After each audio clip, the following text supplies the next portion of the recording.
So, Bill, here's what I would like to know, and I know you don't like to make personal comments or anything like that, but I'd like to know, where are you on the scale of, please, this is nothing, we're overreacting, to, my gosh, we're all going to die? Where are you on that scale? I understand the danger to the public. All right.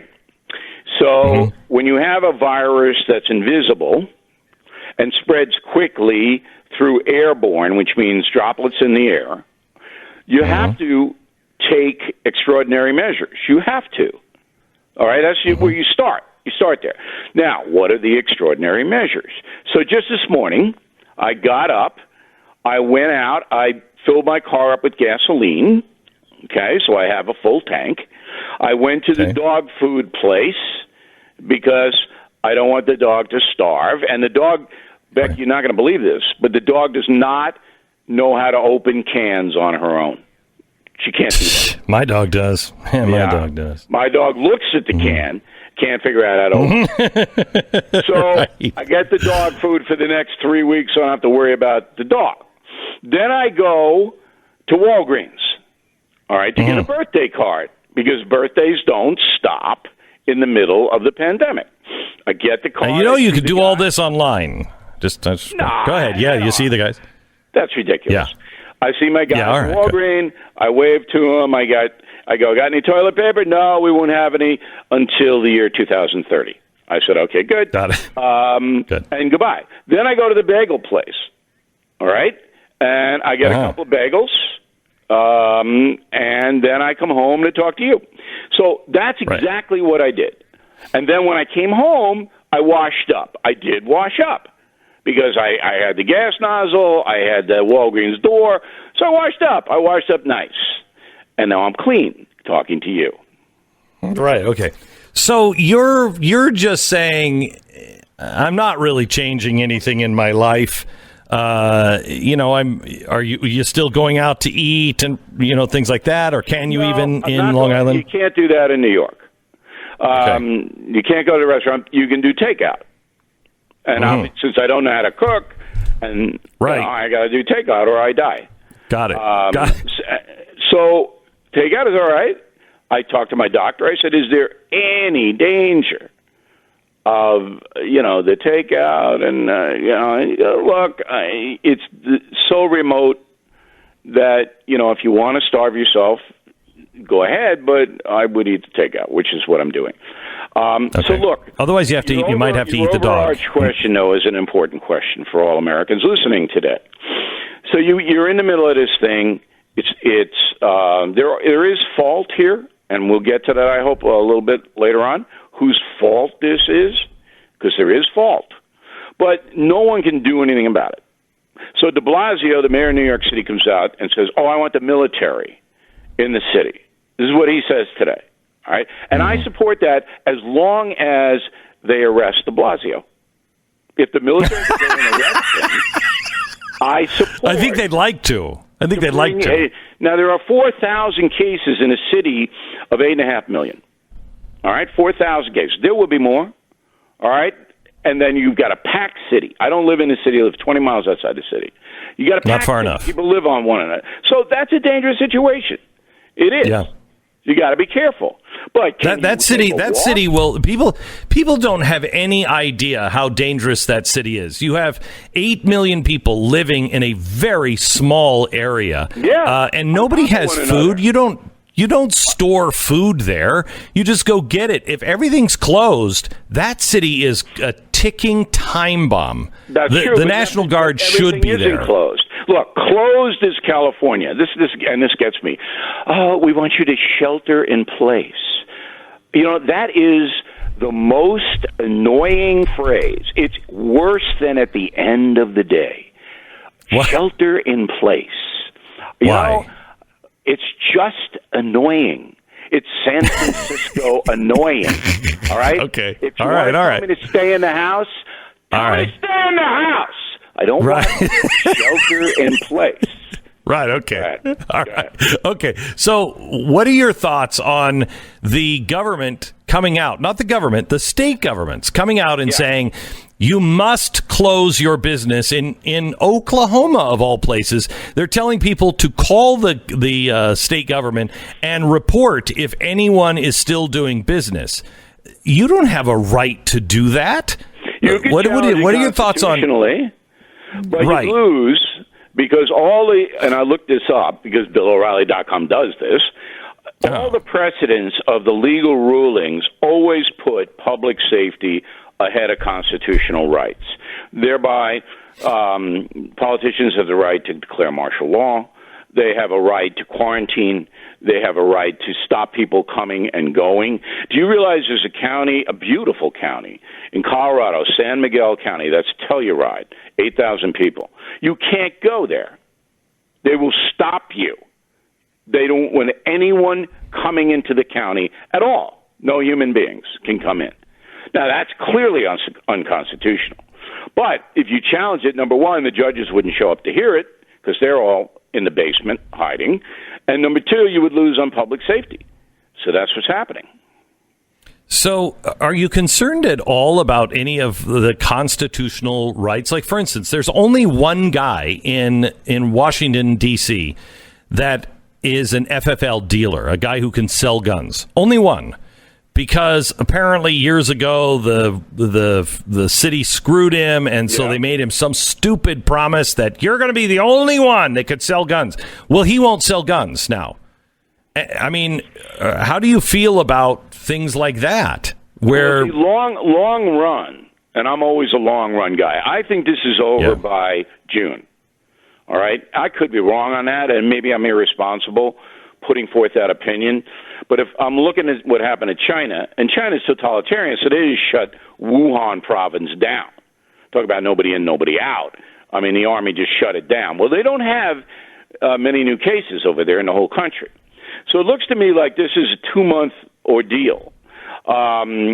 If we are prudent, and we are. Americans are prudent. I mean, you don't have a lot of people outside of the spring break idiots doing irresponsible stuff. So I see it abating or dissipating around Memorial Day.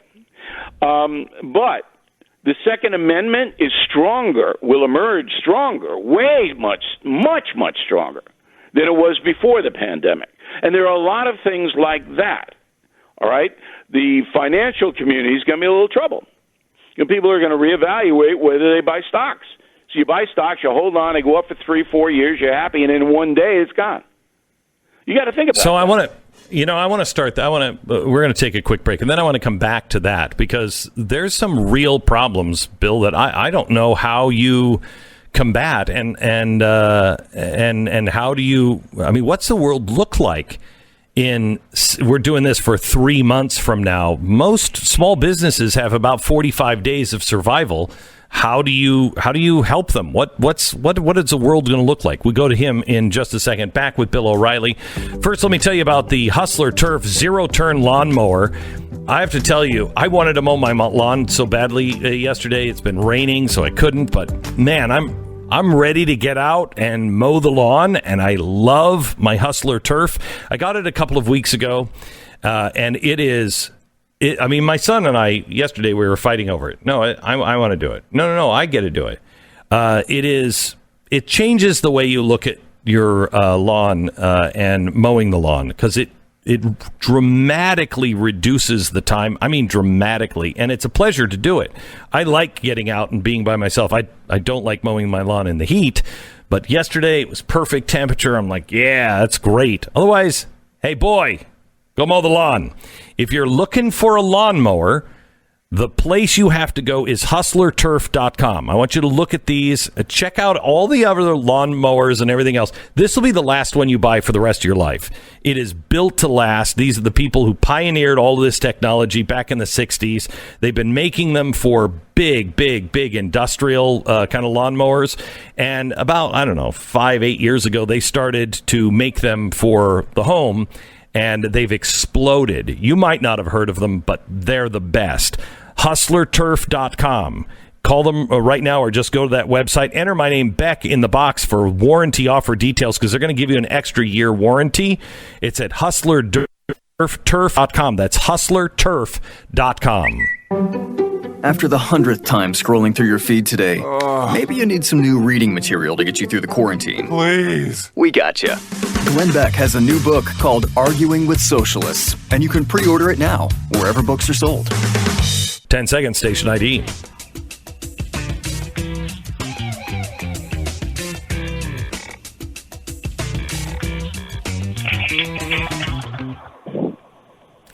So, Mr. Bill O'Reilly, how do we navigate this economically with these businesses that are closed and everyone's business, your business, my business, especially restaurants, everybody is going to be impacted by this one way or another. And you can't keep a small business closed for 45 days and expect them to survive. They just can't do it.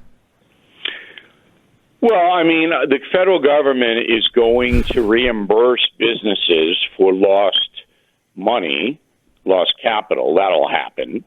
Federal governments can take a massive debt hit, but it has to. So short term, people are going to suffer, but long term, if they can hang on, they'll be all right. Well, that doesn't tell me anything. Of course, Well, I know that. What do you Everybody want them knows to do? that.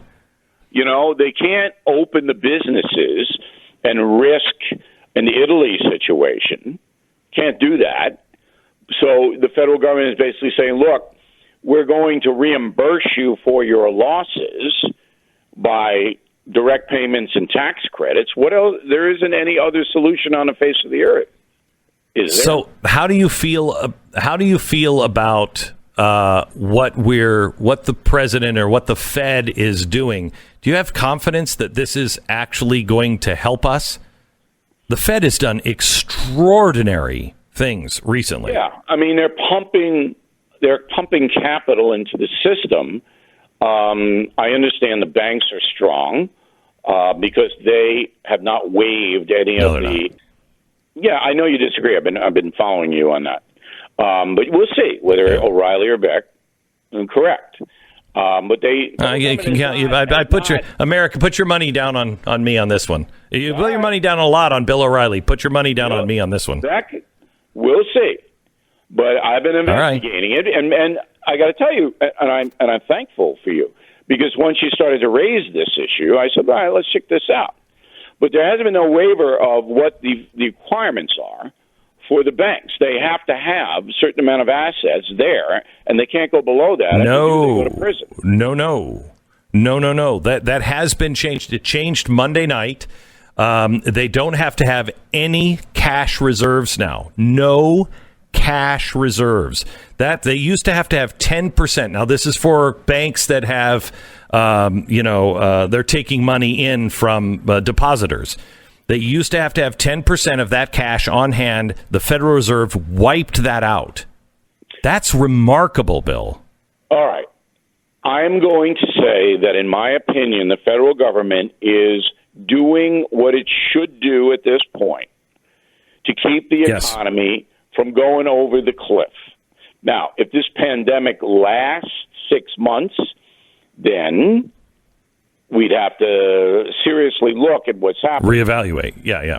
But if it's all right, dissipating by Memorial Day, I think everybody's going to be okay. So what do you think about the free market versus the rest of the world?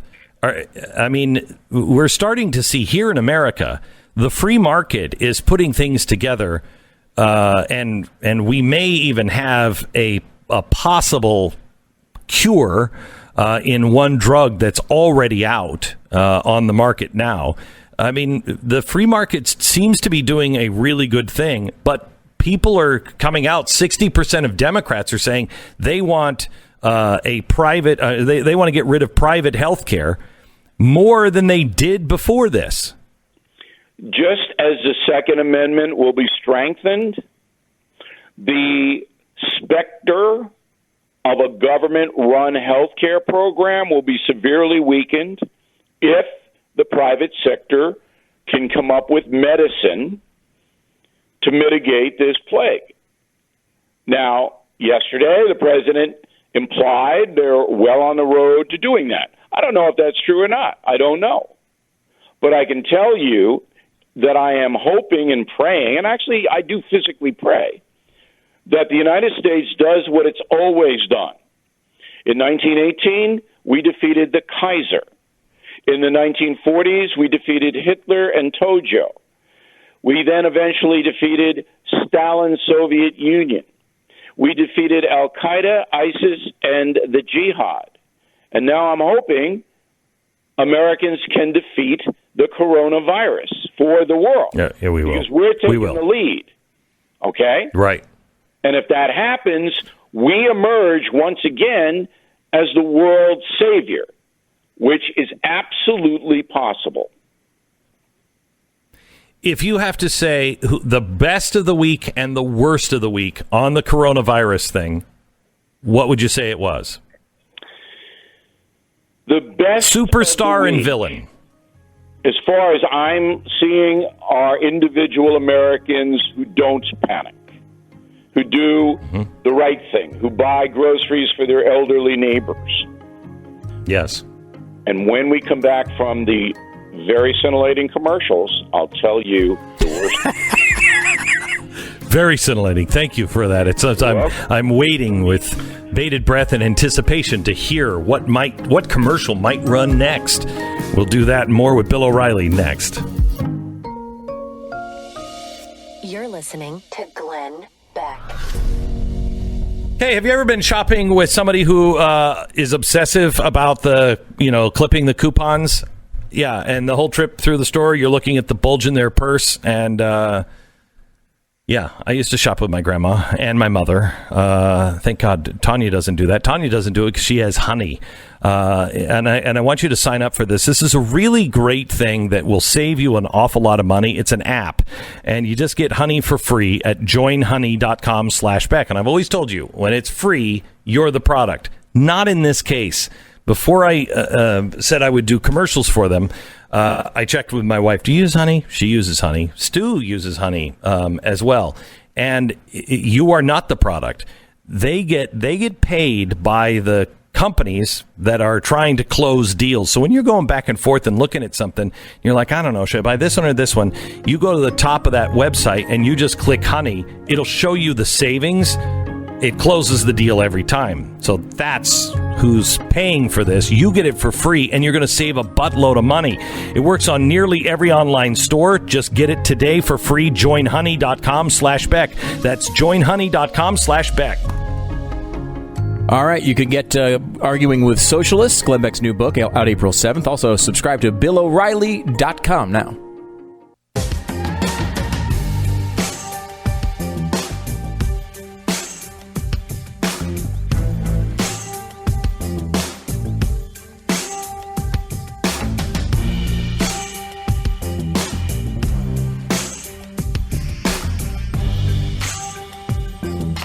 Welcome to the Glenn Beck program. We have some good news coming out of the Harris poll, the latest Harris poll, conducted just between March 17th and 18th, over two waves, March 14th, 15th, and then 17th and 18th.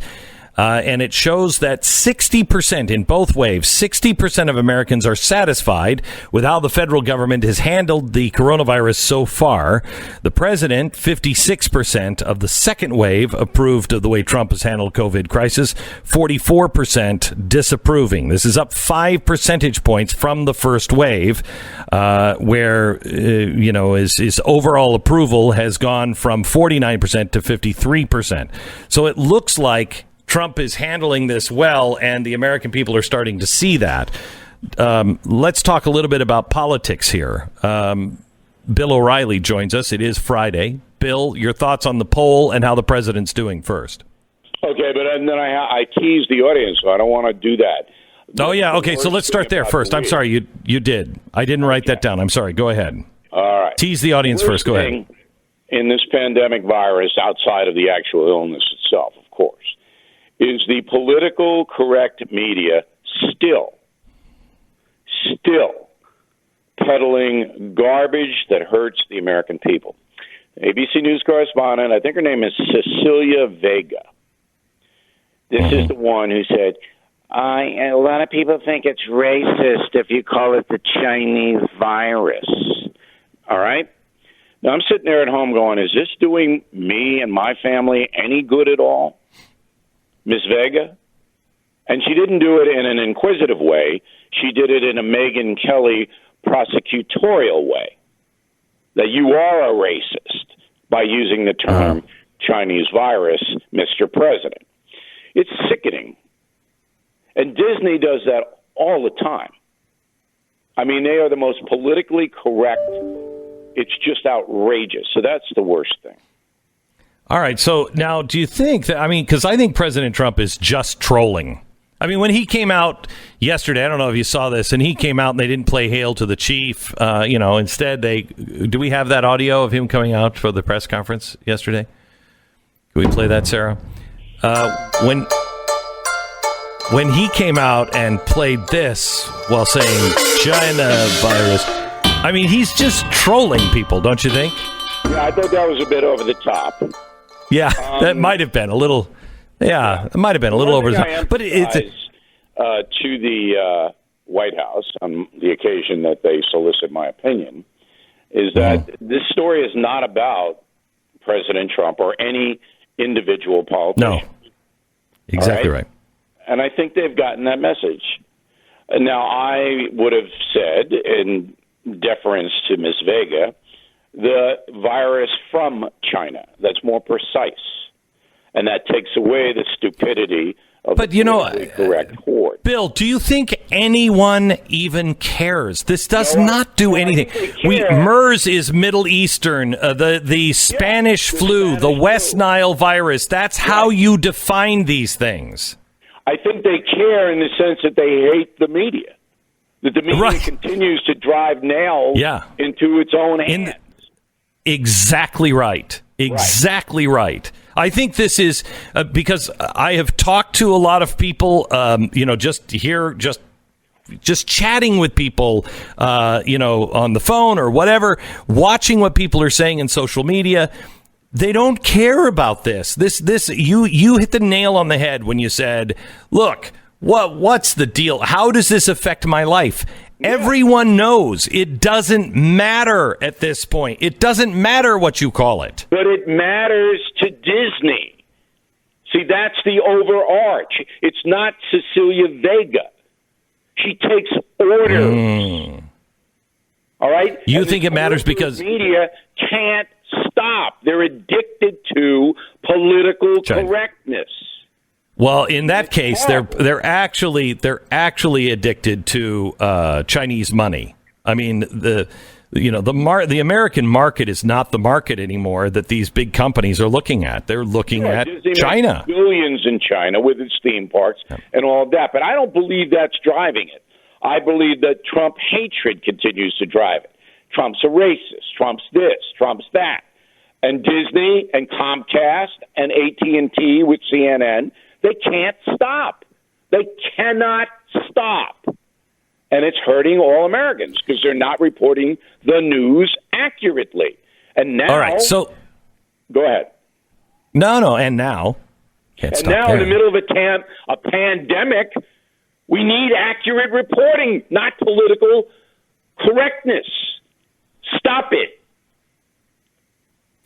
All right, so let me ask you, we hit a massive recession. Some are saying by third quarter we could be in a depression. We hit that. Is there any chance that Trump can pull through that? Now, that's a complicated question. There will be a recession. However, there's a lot of capital on the sideline, and there's a lot of opportunity to make a lot of money because stocks have been irrationally beat up. So if you are smart and invest in good companies, you could really do well. That means that the market itself will snap back. The 5 million Americans who lose their jobs, and that's my estimate on BillO'Reilly.com, they're going to be hurting. I assume the federal government will put up all the entitlements it can to help those people. But there will be a recession. But if Trump continues to show authority in fighting the virus, and it does dissipate by summer, he will be reelected. Because remember, when Trump stopped the flights on January 31st, Biden objected to that and called it xenophobic. No, they all did. Another politically correct canard. That soundbite is going to be shoved down Biden's throat. It's a killer for him. And so, at this point, virus dissipates, Trump wins. Virus elongates into the fall, no one knows. Well, it's probably going to happen unless we have some sort of miracle happen with the virus, which I don't see unless some of these drugs that are already out start to work. There's no way to get a virus, and if it is seasonal, it will start to come back around the time of the election. And so anybody who's like, I think that this virus is going to have an anecdote fairly soon. That's what I'm hearing from the pharmaceutical. An anecdote or an antidote? An antidote. I'm sorry. Okay. All right. Word of the day. But thank you for pointing that out. And I just love giving you seconds for an important plug. All right. Go ahead.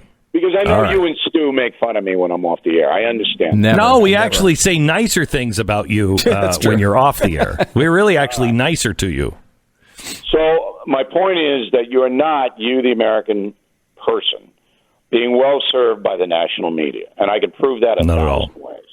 I got a letter from a guy named Brad Chase in Ellicott City, Maryland. I was just there in that town about 3 weeks ago. He says, quote, I have to say, and I've said this to my wife, this is the best money I have ever spent to educate and update myself on the news for my family. Thank you so much for doing the newscast on BillO'Reilly.com. Now, that came to me, and I just wanted to read it, and I appreciate you letting me read it, because I will never mislead, and you know that, Beck. You know me a long time. I don't care about politics. I don't care about agendas. I don't care about political parties or any of that. No. I will never mislead you. And we're way ahead on this virus at BillO'Reilly.com. Way ahead on it. Well, Bill, thank you very much for being on the program. Thanks for all the stuff that you do. Thanks for your friendship. And we will... Stuff, Beck? Some of that shave stuff? Oh, Shave Secret? Okay, I'll shave. Yeah, you can go into the store and buy it. You're already going out to all the stores. You don't care. Let me tell you something also. Nobody's coming to your house. Nobody's delivering anything. Nobody's coming to your house. You realize you die. Your dog can't open the cans. Your dog's going to eat you. You know that, right? That's nice, Beck. Thank you very much for taking my weekend off in such a pleasant fashion. Very nice. Thank you. I love you, Bill. Thank